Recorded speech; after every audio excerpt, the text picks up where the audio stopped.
We've just come through the pandemic and, you know, unless you've been living under a rock, society has dramatically changed.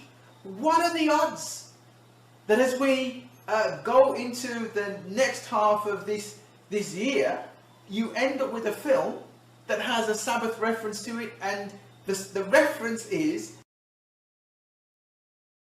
a significant number of professionals agree that film has phenomenal powers. It has an ability to transform society like no other media that man has invented ever has or probably ever could. Not only is it able to change culture, moving it from A to B, but it can transform culture from A to Z at a rapid pace that we've probably never seen before in human history.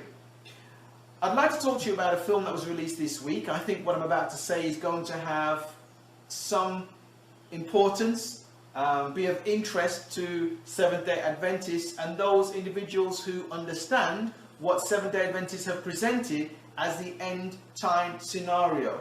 The film is called The Tommorow War and it stars Chris Pratt. The film itself was a collaboration between 3 studios, Skydance, Paramount and New Republic Pictures. Once the film was finished, it was purchased by Amazon Studios and made available on the 2nd of July for public distribution. I was going to talk through what the plot of the film was, but I think I'll just stick in a trailer. Okay, none of you are my child. Has anyone seen Miri? Aww.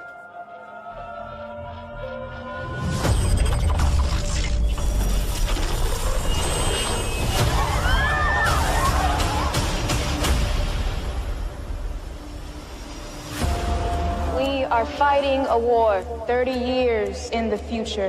Is this a joke? Our enemy is not human. We need you to fight. I got drafted. I will be back. Why is this happening? What about the teachers' deferment and the veterans' deferment? If I don't go, they're going to draft you in my place. But if something does happen to me, you and Miri will be taken care of. If something happens to you, Dan, 70% of draftees do not return. Sometimes a man does what's best for his family, not himself. Move your shirt, please. What's this for? It's just a test. Oh, a seatbelt. Was it a driving test? No? You don't have jokes in the future? This device facilitates your jump to and from the future war. 1 minute to jump. Oh, here, buddy. Take that. You just look around like that. How are you so calm? Long story. Yeah, ex-military? Yeah. Kind of a short story, I guess. 3, 2, 1. In 11 months' time, all human beings in the future will be wiped from the face of the earth. Unless you help us. I was trying to save my daughter. If I gotta save the world to save her, then I'm gonna do it. This is the end. The human species will disappear from the face of the earth. We are literally living on borrowed time. There's still a chance that we could stop this war from ever happening. So we gotta fight.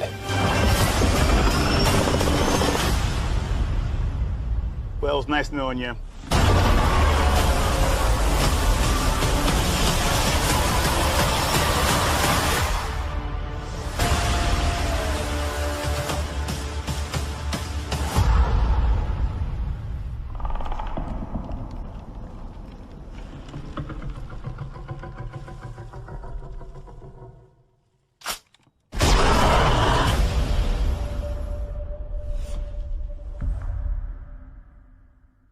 So you've seen the trailer, so why on earth is this of interest? Well, there's a lot of things that you could unpack from this film, to be honest, which I'm not going to. I mean, there are references here to a satanic Santa. If you go through the film, there's a suggestion made in it about vegetarian food being a clear sign of the end. Some of the imagery as well, certainly with the wormhole that's created to transport people from one time slot to another, is very interesting. Take a look. 3, 2, 1. In 11 months' time, all human beings in the future will be wiped from the face of the earth. That should be fun.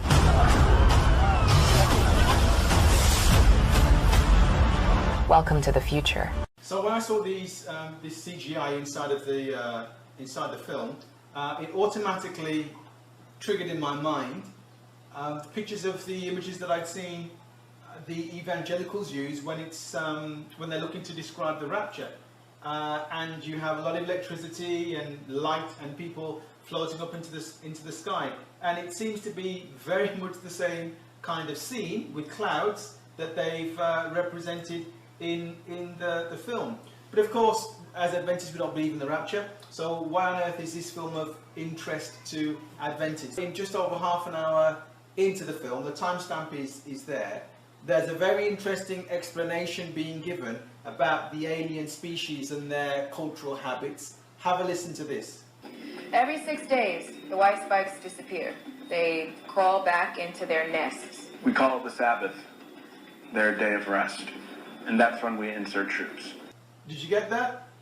So, the aliens that they're fighting in the future are Sabbath-keeping aliens, and the whole world is uniting to fight against them. It says every 6 days the white spikes, that's what they call the aliens, the white spikes disappear, they crawl back into their nests, we call it the Sabbath, their day of rest, and that's when they insert troops. So they take, very much like if you read some of Jewish history, enemies used to start to attack the Jewish people on their feast days and on their Sabbath. And so at one stage they decided to take their weapons to church with them and to fight back on a feast day because they were getting slaughtered. What these guys are doing is exactly that. They're making use of the fact that these creatures are Sabbath keepers. Now this doesn't just happen once in the film. There's another occasion where there's a discussion between the Doctor and Chris Pratt, who is Dan Forrester, who's the lead actor, and this is what he said again. You know, there's another Sabbath coming up tomorrow. Yeah, I know. That's when I leave. Right. But there's two references to the Sabbath. Just in case you missed the first one, you get another reference to the Sabbath later on in the film. He says there's another Sabbath coming up tomorrow, and he says, yeah, that's when I leave. So what's the take-home message? I mean, this just blew my mind. The take-home message is that in the future, the whole world is banded together to fight Sabbath keepers. But there is an indication of what they are going to attempt to do in the film, is to completely obliterate the Sabbath-keeping aliens in the year that they travelled back to, which is 2022. Seek to destroy all these Sabbath-keeping aliens. Now, as I said before, film has a very interesting way of changing culture, changing society. What are the odds that as we near the end of Earth's history, you end up with a film that has something so random in it? The film is called The Tommorow War. It was released, as I said earlier, on the 2nd of July. If you look at a calendar, the 2nd of July is a Friday, which means tomorrow, from the date of its release, would actually be a Sabbath. You can call it the Tommorow War, or I guess you could call it the Sabbath War. Is this coincidence? We've just come through the pandemic, and unless you've been living under a rock, society has dramatically changed. What are the odds that as we go into the next half of this year, you end up with a film that has a Sabbath reference to it, and the reference is, these are aliens that we need to destroy? I don't know about you, but I think we are living in very, very interesting times. Is this coincidence? Or is the world being prepared for something that is coming down the pipeline?